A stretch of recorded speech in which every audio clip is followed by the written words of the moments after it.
तो last episode में हमने देखा था कि लिंक्सन किसी के ऊपर अटैक करने के लिए बढ़ गया था, मगर जमीन से एक हाथ निकलते हुए इसके स्वॉर्ड को पकड़ के तोड़ देता है और देखते देखते यहाँ पूरे प्लेस में इसके जैसे और भी हाथ पैर हो जाते हैं। तब लिंक्सन और सावशन अब जंप करते हुए इन हाथों से बचते हैं, जिस पर लिंक्सन अब सावशन से पूछता है कि अब ये क्या बवासीर है, इतना अजीब ट्रैप तो मैंने अपनी लाइफ में पहले कभी भी नहीं देखा। जिस पर लिंक्सन इतना कहते कहते अस्कल अब जमीन से बाहर निकलने लगते हैं और निकलने के बाद देखते देखते इन्हें चारों ओर से घेर लेते हैं। तब लिंक्सन अब सावशन से कह रहा है ब्रदर सावशन कुछ तो कीजिए, मुझे इतनी भरी जवानी में नहीं मरना। जिस पर सावशन कह रहा है ऐसा लग रहा है कि मानो हम किसी के टेरिटरी में घुसे और ये फर्स्ट लेयर के गार्ड्स हैं और लेवल पे जरूर किसी मैन पैलेस में ट्रैप पड़ा हुआ है। तब लिंक्सन कह रहा है भैया मेरे पहले हमें यहाँ से निकलने के बारे में सोचना चाहिए, इनके ऊपर तो मेरे पास से काम नहीं कर रहे। जिस पर अस्कल अब एक साथ चारों ओर से इन दोनों के ऊपर अटैक करने के लिए बढ़ जाते हैं। तब सावशन अपने मन में किया था कि यार मैं इन्हें मार दूं कहीं तेंजवा को पता तो नहीं चल जाएगा कि हम लोग यहाँ पे पहुंच चुके हैं। जिस पर सावशन अब ये सब सोच ही रहा होता है तभी पीछे से बहुत सारे तीर आके इन सारे अस्कल्स को लगते हैं और देखते देखते ये सारे अस्कल छुट्टी में जाते ही खत्म हो जाते हैं। तब इनके खत्म होते एक लड़की यहाँ पर आती है कि अधिक शुक्र है मैं टाइम पे आ गई। जिस पर सावशन किया था थैंक यू सो मच कन्या हमारी जान बचाने के लिए, मगर क्या मैं जान सकता हूँ तुम्हारा परिचय क्या है। तब ये लड़की कह रही हम लोग टूट किंग ट्राइब के गार्ड्स हैं और ये असल हमारे द्वारा बिछाए गए ही ट्रैप है ताकि कोई भी हमारे टेरिटरी में आसानी से ना घुस सके। जिसमें लिंक्सन अब सावशन से कह रहे वो तो यहाँ की सारी ट्राइब हेवनली दाव और ओरिजिन की शक्तियों में बटे हुए हैं, इसलिए ब्रदर सावशन मेरे ख्याल से हमें जो मिले उन्हीं की साइड में मिल जाना चाहिए, तभी हम लोग ब्रदर लुएनफी को ढूंढ पाएंगे। तब यहाँ पे अब ये टूट आते हैं ख्याल आई क्या वही इंसान लोग कौन है।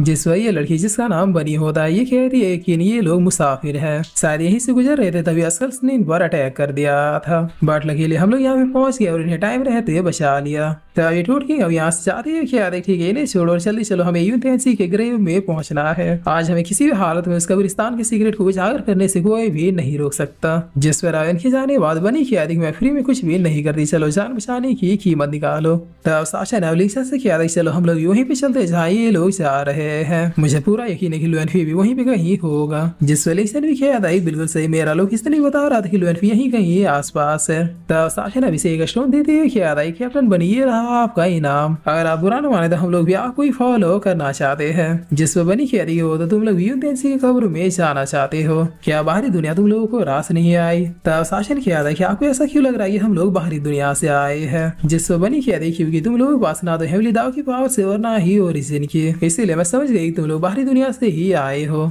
यहाँ पर मौजूद हर एक पर्सन के पास बस दो ही टाइप की पावर्स होती है, या तो पावर हेवनली दाव की हो या फिर ओरिजिन की। तब लिंक्सन कह रहा है मैडम जी क्या सॉरी हमारे पास उन दोनों में से किसी की पावर नहीं है, और आपको भला बाहरी दुनिया के बारे में कैसे पता, क्योंकि यहाँ के लोग तो बाहरी दुनिया को देख ही नहीं सकते। जिस पर बनी कह रही बस ऐसे पता चल गया ऊपर वाले की कृपा है। तब सावशन कह रहा है चलिए बता भी दीजिए कि आखिर यहाँ पे आप कैसे फंसी, क्योंकि मुझे पता चल गया कि आप यहाँ की नहीं है। जिस पर बनी बताते हुए कह रही हाँ तो बिल्कुल सही कह रहे हो, मैं यहाँ की नहीं हूँ। दरअसल बात यह कि मैं अपने प्लानेट की सबसे पावरफुल गॉडेस हुआ करती थी, मगर तभी किसी ने कहा कि अगर तुम्हें दम है तो फिर हेवनली दाव या फिर ओरिजिन को खत्म करके दिखाओ, क्योंकि वो दोनों चाहे जिस रेलम को चाहे तबाह कर रहे हैं, वो भी अपनी फाइट की वजह से। तब उस टाइम पे मैं काफी ज्यादा पावरफुल और यंग थी, जिसकी वजह से मेरे अंदर ईगो काफी ज्यादा था, इसलिए बगैर इनके बारे में जाने सीधे मैं यहाँ पे डी वर्सेस बैटलफील्ड में इन्हें मारने के लिए चली आई। लेकिन यहाँ पहुंचते मेरा सामना सबसे पहले टूट किंग से हुआ, जिसने मुझे बुरी तरीके से हरा दिया, बट मेरी किस्मत अच्छी थी, ये लोगों ने मुझे मारा नहीं बल्कि अपने साथ ले लिया। जिस पर लिंक्सन अब काफी ज्यादा हंसते हुए कह रहा कि ये तो धोखा इन 200 हो गया, बताओ मुकाबला करने आए हेवनली दाव और ओरिजिन से, और यहाँ पे आके उसी की क्रिएट की हुई दुनिया में फंस गए। वैसे क्या होता है तुम किसी गॉड बनने वाली थी क्या क्यूट रैबिट्स की।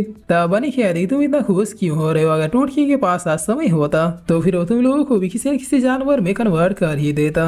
जिस पर सावशन पूछता है कि आखिर उस यूथेंसी कब्रिस्तान में ऐसा है क्या जो टूट किंग वहाँ पे गया है। तब बनी यहाँ से ज्यादा क्या देखिए मैं नहीं बताने वाली, अगर पता कर रहा है तो फिर मेरे साथ चलो, और हाँ तुम लोगों को साथ ले जाने की भी कीमत होगी। जिस पर सावशन अब इसके पास जाते हुए कहता है कि ये लीजिए कीमत, अब तो आप मुझे बताएंगे ना कि आखिर उस कब्रिस्तान में ऐसा है क्या। तब बनी बता दी आज से करीब 5 साल पहले जब ये रिलम क्रिएट हुआ था तो हेवनली दाव और ओरिजिन के फाइट की वजह से यहाँ के लोगों को बस 2 ही टाइप की शक्तियां मिली थे, जिसकी वजह से जिनमें हेवनली दाव की पावर आई वो अलग बढ़ गए और जिनमें ओरिजिन की पावर आई वो अलग बढ़ गए। समय बीतते बीते कभी ओरिजिन ट्राइब वाले पावर होते थे तो कभी हेवनली दाव ट्राइब वाले, और ऐसे यहाँ पे श्रीलंका संतुलन बना रहता था। लेकिन कुछ सालों बाद यहाँ पे एक ऐसे पर्सन ने जन्म लिया जो इन दोनों ही पावर से कल्टिवेट कर सकता था, और वो पर्सन कोई और नहीं बल्कि यूथेंसी था। लोग लगा कि उनके जैसा नहीं है, इसीलिए इसे मारने के लिए कई सारे ऑर्डर्स दिए गए। मरियम तेंसी ने बारी बारी उन सबको मारा जो उन्हें मारने के लिए आए थे, जिस पर तब हेवली दाव ट्राइब के लोगों ने अपने गॉड हेवली दाव से गुहार लगाई। तब हेवली दाव ने इसे खत्म करने के लिए जुओ नाम के एक पर्सन को भेजा जो हर टाइप के जानवर का रूप ले सकता था। उसके बाद तेंसी और जुओ के बीच में एक भयानक फाइट हुई जिसमें दोनों ने अपना बेस्ट देते हुए एक दूसरे को काफी ज्यादा डैमेज कर दिया। मगर एट द एंड इस फाइट को जुओ ही जीता और उसने तेंसी को उसी के महल में गाड़ दिया और कोई भी इसके महल को ढूंढ ना पाया, इसलिए फॉरबिडन स्पेल से इसे गायब कर दिया। जिसके बाद उसी दिन से उस महल का नाम तेंसी का कब्रिस्तान पड़ गया। इतने दिनों से जो लोग उस कब्रिस्तान को ढूंढने में लगे हुए थे, फाइनली वो कुछ ही दिनों पहले अपेयर हुआ है और ये जाने कि उस महल के अंदर में क्या है, ये टोड किंग बहुत ही ज्यादा एक्साइटेड है। साशा अपने मन में क्या था कि ऐसा भी तो हो सकता है कि लुएनफी भी उसी महल में हो। आखिर लुएनफी के स्त्रीला में आने के बाद ही वो प्लेस अपेयर हुआ है।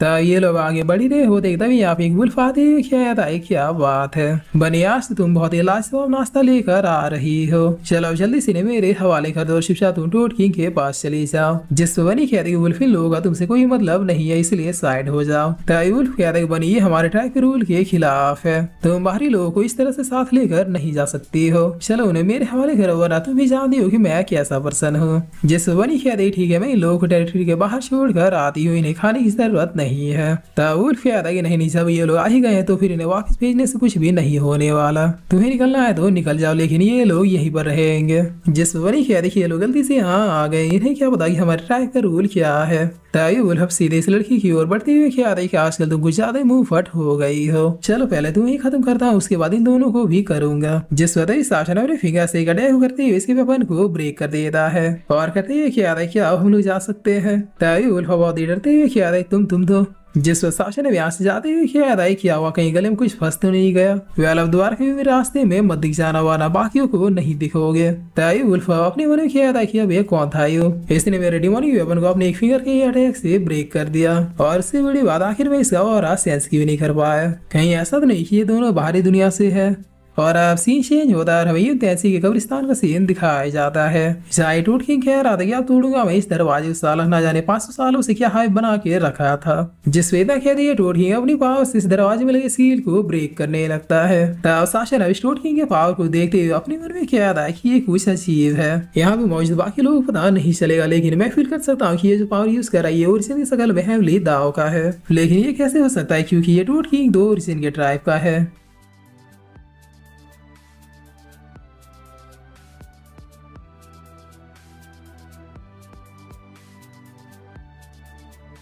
और फिर इसी के साथ ये एपिसोड यहीं पे खत्म होता है।